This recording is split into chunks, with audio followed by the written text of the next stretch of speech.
చంద్రగిరి శాసనసభ్యులు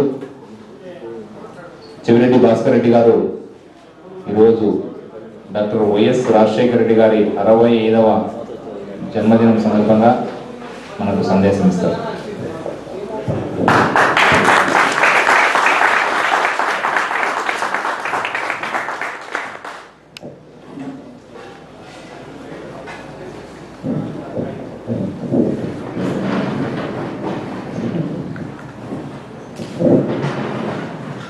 ఈరోజు ఇంత మంచి కార్యక్రమాన్ని ఏర్పాటు చేసి మమ్మల్ని ఆహ్వానించి రాజశేఖర రెడ్డి గారి ఒక మంచి ప్రోగ్రాంలో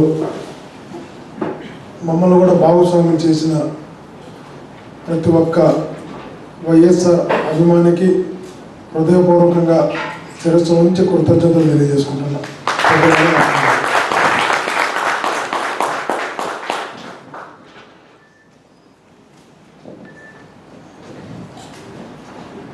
ఈ రాష్ట్రంలో ఇట్లాంటి వ్యక్తి కూడా, ఇట్లాంటి ముఖ్యమంత్రి కూడా ఒక రాష్ట్రానికి ఉంటాడని, పుడతాడని, ఇలా పరిపాలిస్తాడని భవిష్యత్తు తరాలు కూడా తన గురించి చరిత్రలో చెప్పుకునే విధంగా, ఒక చరిత్రగా మిగిలిపోయే విధంగా ఒక వ్యక్తి రాష్ట్రాన్ని పరిపాలించాడు. ఒక మంచి డాక్టర్గా ఉచిత విద్యతో, ఉచిత వైద్యంతో జీవితాన్ని ప్రారంభించి పులివెందుల్లో ఆ వైద్యం నుంచి విద్యను అందించి ఆ ప్రజలకు తిరుగులేని నాయకుడయ్యారు. మన ప్రజాస్వామ్య దేశంలో, మన దేశంలో ప్రజలు చాలా చిత్ర విచిత్రంగా ఉంటారు. ఎప్పుడు ఎవరిని ఆశీర్వదిస్తారో, ఎవరిని రాజకీయంగా అనగదొక్కుతారో అర్థం కాదు. అటువంటిది మనకు చాలా ఉన్నాయి దాని సంఘటనలు. ఇందిరాగాంధీని కూడా ఓడించినటువంటి జనాలు భారతదేశ ప్రజలు, ఎన్టీ రామారావు లాంటి వ్యక్తిని కూడా ఓడించినటువంటి వారు ఆంధ్రప్రదేశ్ ప్రజలు. కానీ రాజశేఖర రెడ్డి గారు తన రాజకీయాల్లో అరంగేట్రం చేసినప్పటి నుంచి 4 సార్లు పార్లమెంటు సభ్యుడిగా, 6 సార్లు శాసనసభ్యుడిగా నిలబడితే ఒకే నియోజకవర్గం నుంచి, ఒకరోజు ఈ నియోజకవర్గం, ఒకరోజు నియోజకవర్గం, ఈరోజు ఒక జిల్లా, రోజు ఒక జిల్లా పోకుండా ఎమ్మెల్యే అంటే పులివెందుల, ఎంపీ అంటే కడప, ఒకే నియోజకవర్గం నుంచి తను నిలబడ్డ ప్రతిసారి కూడా మెజార్టీని పెంచుకుంటూ ఓటమన్నది ఎలా ఉంటుందో రాజశేఖర రెడ్డి గారికి చూపించకుండా ఆ ప్రజలు గెలిపించారు అంటే ఆ గెలుపు వెనకాల తన కష్టం అజరామరం. ఎందుకంటే ప్రజలు అమాయకులు కాదు, ప్రజలు చాలా విజ్ఞత కలిగిన వాళ్ళు, నిర్ణయాత్మక శక్తి, నిర్ణయం తీసుకోగలిగే శక్తి సమర్థాలు ఉన్నాయి. అటువంటి ప్రజల్ని ఎన్నికలకు కూడా అభిమానులు పెంచుకుంటూ పోవడం అన్నది ఆ ప్రజల కోసం తన పడిన తపన, తాపత్రయం, చేసిన సేవ, ప్రజలతో మమేకం ఆయన రాజకీయ జీవితంలో ఓటమి లేకుండా చేసి, నేను చిన్నప్పటి నుంచి ఆయనతో పెరిగిన వ్యక్తి. చాలా తక్కువ మంది రాష్ట్రంలో వచ్చిన అదృష్టం నాకు వచ్చిందేమో. నేను 88లో కాలేజ్ చైర్మన్గా ఉండేవాడిని. నా ఫంక్షన్కి రాజారెడ్డి గారు చీఫ్ గెస్ట్, ఆ రోజుల్లో వైఎస్ రాజారెడ్డి గారు. తర్వాత 92లో చైర్మన్ అయితే ఇంకొక డిగ్రీ కాలేజ్కి రాజశేఖర్ గారు చీఫ్ గెస్ట్. యూనివర్సిటీ రాజశేఖర్ అంటే తర్వాత జగన్మోహన్ రెడ్డి గారు. 88 నుంచి 2004 వచ్చింది. ఇన్ని సంవత్సరాలలో కూడా నాకు తెలిసిన రాజకీయ జీవితంలో ఒకే ఒక కుటుంబం రాశాడు. కుటుంబం నాకు వేరే నాయకులు 88 ముందు నేను కమ్యూనిస్టు రాడికల్ విద్యార్థిగా ఉంటాను. రాడికల్ విద్యార్థిగా 88 ముందు ఉన్నోండి వైఎస్ రాజారెడ్డి గారితో పరిచయంతో ఈ బూర్జువా రాజకీయాల్లోకి రావడం జరిగింది.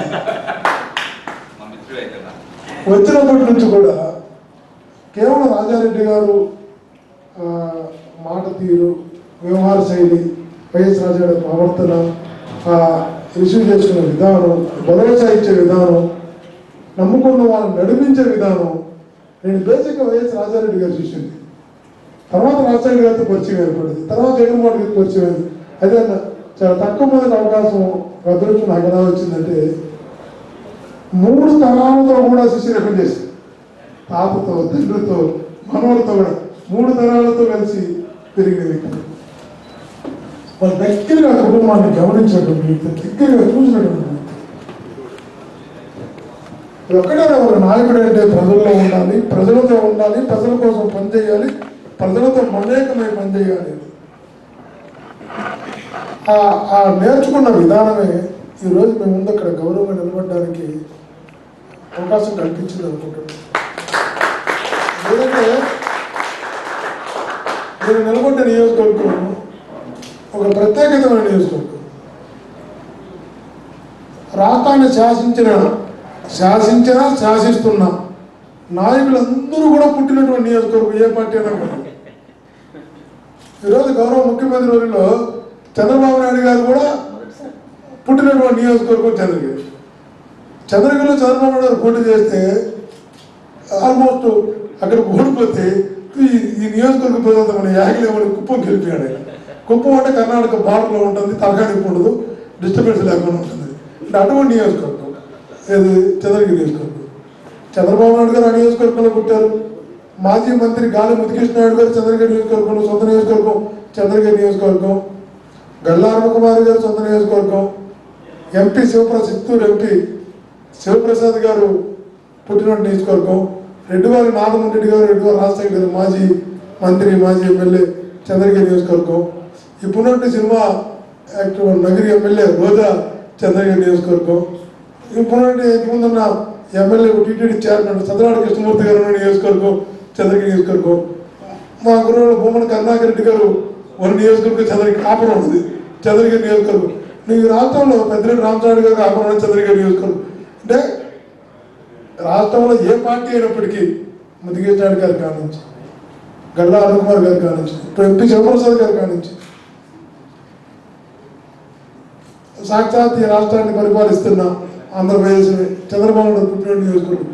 ఇట్లా నియోజకవర్గంలో చిన్న వయసులో జగన్మోహన్ గారు సీట్ ఇచ్చి నువ్వు వెళ్ళు గెలుస్తావని అంటే ఏ చిన్నోడిని ఏమవుతుందో తెలియదు. సరే ఎలా ప్రచారానికి అన్నా రాన్న రాను ప్రచారం నువ్వు గెలుస్తావు పోయాడు. సరే నా అమ్మనైనా పంపించానన్న అమ్మన పంపల అంటే శర్మలమ్మ గారు కానీ, విజయమ్మ గారు కానీ, జగనన్న కానీ ఎవరు ఎన్నికలు ప్రచారం కాదు. రాష్ట్రమంతా తిరిగారు ముగ్గురు. చంద్రగిరి గంట నీకు అవసరం లేదు. నాకేమో భయం, ఎన్ని గంటలు పనిచేయాలో తెలియదు, ఎలా ప్రజలకు దగ్గర అవ్వాలో తెలియదు. నిజంగా కూడా ఒత్తిడికి గురి. ఒక 5-6 నెలలు రాత్రి బౌళ్ళు ప్రజలతో గడపడానికి ప్రయత్నం చేసాం. 4-5 సంవత్సరాలు ప్రజలతో ఉండే ప్రయత్నం చేసాం. వీటన్నిటికన్నా మించి నా గెలుపుకు ఖచ్చితంగా ప్రధాన కారణం మహానుభావుడు రాజశేఖర్ గారు. ఎన్నో కారణాలు. ఆయన ఉన్న ప్రజల హృదయాలలో నాటకపోయిన ప్రేమ, జగనన్న నాయకత్వంపై నమ్మకం ఆసామాసి కాదు. చంద్రబాబు నాయుడు గారిని రాష్ట్రం అంతా నమ్మారు కానీ సొంత నియోజకవర్గంలో నమ్మకుండా ఓట్లు వేశారు. నాకంటే అంటే ఇక్కడ ఒక వ్యక్తిని విమర్శించడం నా ఉద్దేశం కాదు. సహజంగా పులివెందుల్లో టీడీపీ గెలిచిందంటే మనం ఊహించగలము, ఊహించలేదు. నాయకత్వంలో ఎక్కడో నియోజకవర్గంలో కాన్ఫిడెన్స్ లెవెల్స్ తగ్గినప్పుడే నమ్మలేదు. చంద్రబాబు స్వతహాగా నారావారిపల్లి తన పుట్టిన నియోజకవర్గం పెద్ద పెద్దలు తాడ పుట్టారు. కానీ ఎవరు ప్రచారానికి రాకపోయినా అక్కడ ఆ జగనన్న ఫోటో, రాజశేఖర గారి ఫోటో పెట్టుకొని జనాల్లోకి వెళితే నాకు ఓట్లు వేసి ఒక 4,500 ఓట్లతో గెలిపించారు అంటే చిన్న వయసులో నేనేమి వేలాది 100 కోట్ల ఆస్తులను చూసినట్టు కాదు. ఒక సామాన్య కుటుంబం చూసినాను, ఒక రైతు కుటుంబం చూసినటువంటి, ఒక మధ్యతరగతి కుటుంబం చూసినటువంటి, ప్రభుత్వ పాఠశాలలో చదువుకొని దాకా వచ్చినటువంటి వాడిని, ఒక సామాన్య కుటుంబం చూసినటువంటి వ్యక్తిని నాతో పోటీ చేసిన వ్యక్తి భారతదేశంలో అత్యధికంగా ట్యాక్స్ కడుతున్నటువంటి ఒకనొక కుటుంబంలో కుటుంబం. సుమారుగా 20,000 కోట్ల turnover. Turnover Amaran companies, Amaran batteries కానీ, గల్లా ఫుడ్స్ కానీ, ఎస్సీజెడ్స్ కానీ 20,000 కోట్ల టర్నోవర్, 15-16 మంది ఎంప్లాయీస్. ఒక చంద్రగిరి నియోజకవర్గంలోనే గల్లా కుమార్ గారి ఫ్యాక్టరీలో పనిచేస్తున్న వాళ్ళు 7,000 నుంచి 8,000 మంది ఎంప్లాయీస్ ఉన్నారు ఒక చంద్రగిరి నియోజకవర్గంలో. అంటే 8,000 మంది ఉద్యోగస్తులు ఉన్న నియోజకవర్గం ఆమె మీద పోటీ పెట్టిన తర్వాత కోట్లాది రూపాయలు, ఓటు 2,500, 3,000, ఎందుకంటే గెలవాలా, గెలిస్తే మంత్రి అవ్వాలా, ఆ కసితో పరిగెత్తినప్పుడు ఒక సామాన్యుడు మిత్రులు సహకారం సహాయంతో నేను ముందుకెళ్ళాను. పోటీ పడలేని పరిస్థితి. ఇంకా ప్రజలు నమ్మారంటే 2 కారణాలు.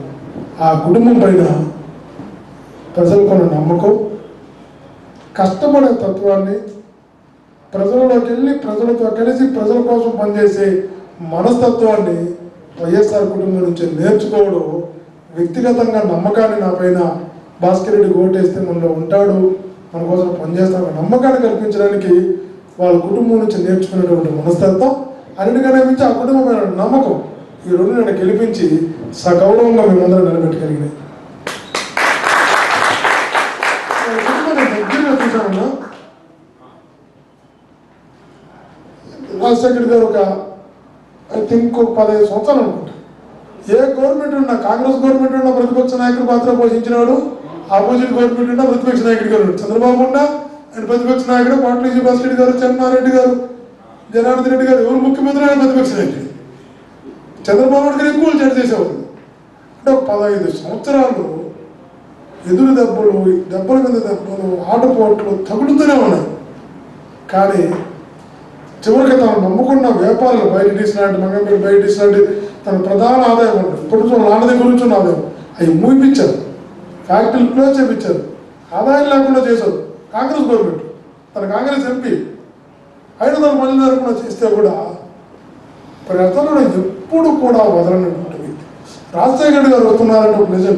రాజశేఖర్ గారు వస్తున్నారంటే తిరుపతి వచ్చేవాడు, ఏ ఊరికైనా పోయేవాడు. తిరుపతి అంటే మేము దగ్గర చూసాం, ఏ ఊరికైనా పోతే సరే వైఎస్ఆర్ వచ్చాడు అంటే ఒక 2 hours 1 hour టైం ఇస్తే 1000 మంది వచ్చేసేవాడు చూడడానికి, ఆయన మాట వినడానికి. ఎంతమంది వచ్చినా కూడా అట్లా భుజం పట్టుకొని మాట్లాడి ఎలా ఉన్నావు, ఏం చేస్తున్నావు, ఒక వ్యక్తిని ఆప్యాయతగా ఆలింగనం చేసుకొని దగ్గర చేసుకునేటువంటి ఒక నిజమైనటువంటి నాయకుడు రాజశేఖర్ గారు. ఎప్పటికీ రాజశేఖర్ గారు లాంటి నాయకత్వం అందుకోవాలని తరాలు కూడా ప్రయత్నిస్తాయి. నాకు తెలిసిన ఆయన క్వాలిటీస్ని అందుకోవడం ఇంకా రాబోయే తరాలకు కూడా సాధ్యం కాదేమో అనిపిస్తుంది. అన్ని కష్టాల్లో కూడా ఆయన మేము చూసాము. ఇట్లా మంచం మీద నెలకు మంచం మీద కూర్చునేవాడు. ఐ థింక్ 90s అనుకుంటా, 94, 95 పుట్టినవాడు. నెలకు మంచం మీద కూర్చొని ఒక 5,000, 10,000 డబ్బు చేతులు పెట్టుకున్నాడు, పక్కన పెట్టుకుని. ఎందుకంటే వస్తూ ఉంటారు పబ్లిక్, వస్తూ ఉంటే వచ్చిన ప్రతి ఒక్కరికి లేదు అంటారు. ముఖ్యమంత్రి వచ్చిన తర్వాత హత్య చేశాడు, విద్య చేశాడు, నమ్ముకున్నాడు, ఏదేదో చేశాడు అంటారు. కాదండి, ముఖ్యమంత్రి వచ్చిన తర్వాత అధికారంతో తను అభివృద్ధి వైపు నడిపించడం, కానీ ముఖ్యమంత్రి కాకముందు తన కష్టాల్లో ఉన్నప్పుడు, తనకు ఆదాయాలు లేనప్పుడు, కుటుంబం తనకు ఇల్లు వాకలు అమ్ముకునే పరిస్థితుల్లో కూడా తన దగ్గరకు వచ్చినటువంటి వ్యక్తికి నేను అంత విట్నెస్. ఇలా కూర్చున్నాడు చుట్టూ, ఆయన మంచం మీద కూర్చుంటే నలుగు మంచం పక్కన, మా నలుగు మంచం మీద ఒక బెడ్షీట్ వేసి బెడ్షీట్ మీద కూర్చుని కూడా పక్కన డబ్బు పెట్టుకున్నాడు. 50 రూపాయలు, 30 రూపాయలు, 100 రూపాయలు. చివరికి ఎవరైనా వచ్చేవాడు తాగిరేవాడు, ముందు కొట్టాలంటే వాడు కూడా 2 రూపాయలు ఇచ్చేవాడు. ఎక్కువ తాగదు, తక్కువ తాగి ఇంటికి పోవాలండి. అంటే ఎట్లా అంటే వచ్చిన వ్యక్తిని ఎవరు కూడా తన దగ్గరికి మొత్త చేతులతో నా వల్ల కాదు అని, నేను చెయ్యలేనని, అది ఫోన్ ద్వారా సహాయం కావచ్చు, లెటర్ ప్యాడ్ ద్వారా కావచ్చు, డబ్బు ద్వారా కావచ్చు, ఏదో ఒక రకంగా వచ్చిన వ్యక్తిని సంతృప్తి పరిచి పంపించాలనే ఆ కసి ఉండేది రాజశేఖర్ రెడ్డి గారు. అందుకే రాజశేఖర్ గారు 6 సార్లు ఎమ్మెల్యేగా, 4-5 సార్లు ఎంపీగా ఓటర్ లేకుండా గెలిచాడు అంటే అదే దౌర్జన్యంగా గెలిచినటువంటిది కాదు. ఇది అసాధ్య దౌర్జన్యం గెలడం. దౌర్జన్యంగా ఇందిరాగాంధీ ఎందుకు ఓడిపోతుంది, ఆ చేతిలో ఆయన ప్రధానమంత్రి ఓడిపోయింది పోటీ చేసి. కాబట్టి దౌర్జన్యంగా ఓడిపోవడం కాదు, గెలవడం కాదు. తను ఎప్పుడు కూడా ప్రజల మనసులని దగ్గర చేర్చుకొని గెలిచినటువంటి వ్యక్తి రాజశేఖర రెడ్డి గారు. అందుకే అటువంటి వ్యక్తి ముఖ్యమంత్రి అయ్యాడు. ముఖ్యమంత్రి అయితే మొట్టమొదటి ఆలోచించడం మీరు గమనించలేదు, అన్ని చాలా పథకాలు వచ్చాయి. ప్రతి పథకం వెనకాల కూడా ఒక ధ్యేయం, ఒక లక్ష్యం ఉంది ఆయనకి. ముఖ్యమంత్రి అయిన వెంటనే నేను ఏదైతే మొదటి 2-3 సంతకాలతో ప్రజలకు ఇస్తాను హామీలు అన్నాడు, ఉచిత విద్యుత్ కావచ్చు, పాత బకాయిలు రద్దు కావచ్చు, ఫీజు రీఎంబర్స్మెంట్ కావచ్చు, తన ముఖ్యమంత్రి అయిన వెంటనే అమల్లోకి వచ్చింది. ఏది కూడా ఒక్కరోజు కూడా దాన్ని ఆలోచించి ముఖ్యమంత్రి రోజు సంతకం పెట్టాడు, మరుసటి రోజు నుంచి రైతు బకాయిలు రద్దు అయిపోయినాయి, రైతు బకాయిలు రద్దు అయినాయి, ఉచిత విద్యుత్ అమల్లోకి వచ్చింది, ఒక బల్బు ఉంటే ఫ్రీ కరెంట్ వచ్చింది, ఫీజు ఏ పథకం అనేది అంటే ఒక మాట అనేది ఇస్తే ప్రాణాల కన్నా మాటకు విలువ.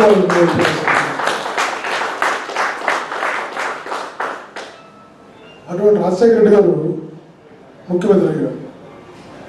ఒక ముఖ్యమంత్రి కాదు, ఒక డాక్టర్గా ఆలోచించారు. ఆంధ్రప్రదేశ్లో, నా రాష్ట్రంలో ఎవ్వరు కూడా ఆర్థిక ఇబ్బందుల వల్ల అనారోగ్యంతో చనిపోకూడదు అని ఆరోగ్యశ్రీ పథకాన్ని తీసుకొచ్చుకొని లక్షల మందికి ప్రాణం పోసిన ప్రాణదాత రాజశేఖర రెడ్డి గారు.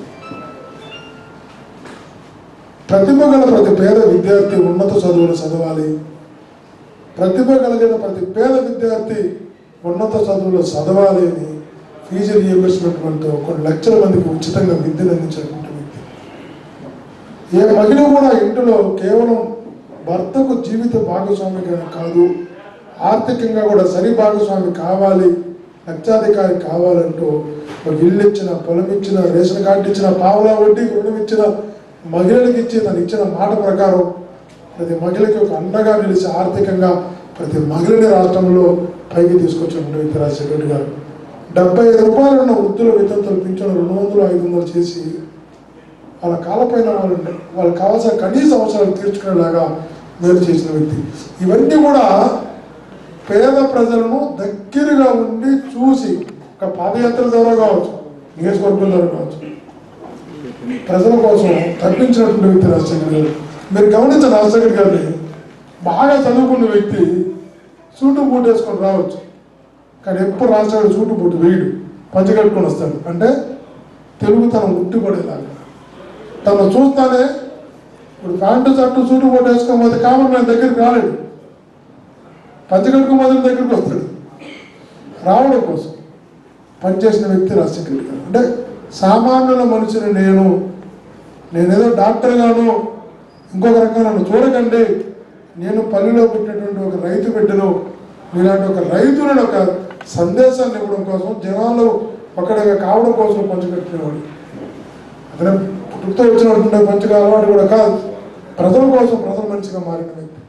ఈరోజు ఆయన లేకపోవచ్చు, తిరిగి రాని లోకాలకి వెళ్ళిపోయి ఉండొచ్చు, కానీ ఆయన చేసిన మేలైన కార్యక్రమాలు ఎప్పుడు కూడా మనందరి మనసుల్లో మెదలాడుతూనే ఉంటాయి, కనబడుతూనే ఉంటాయి. అటువంటి వ్యక్తి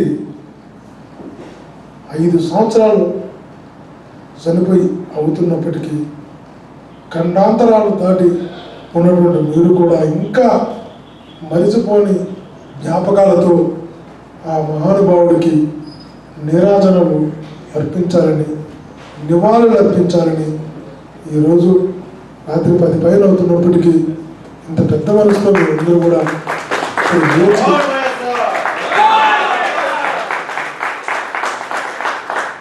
ఆయన ఎడల మీరందరూ చూపిస్తున్నటువంటి ఈ యొక్క అభిమాన ఆత్మీయతలకు మీకు అందరూ కూడా మరొక్కసారి హృదయపూర్వకంగా కృతజ్ఞతలు తెలియజేస్తూ, ఆయన ఆశయ సాధన కోసం, ఆయన లక్ష్య సాధన కోసం రాబో రోజుల్లో ఆయన పెట్టిన ప్రతి పథకాన్ని నీరు గారుస్తుండొచ్చు, మరలా ప్రతి పథకాన్ని పునరుజ్జీవింపజేసి ప్రజలందరూ కూడా రాజశేఖర గారిని ఎప్పటికీ తలుచుకునేలాగా ఆయన పథకాలను ప్రజల్లోకి కోరుకున్న విధంగా ప్రజలు సంతృప్తిగా మా నాయకుడు పెట్టిన పథకాలు మరలా సామాన్యులకు అందుతున్నాయని ధైర్యంగా చెప్పుకునే విధంగా మీ అందరి సహకారంతో ఆశీస్సులతో జగనన్న నాయకత్వంలో రాజశేఖర రెడ్డి గారు ఆశించిన లక్ష్య సాధనని అందరం చేపట్టి నెరవేర్చి ఆయనకు ఎప్పటికీ ప్రజల మధ్యలో చిరస్మరణీయుడిగా నిలిచేలాగా నివాళులు అర్పిద్దామని ప్రతి ఒక్కరికి హృదయపూర్వకంగా నమస్కరిస్తూ తెలియజేస్తూ సెలవు.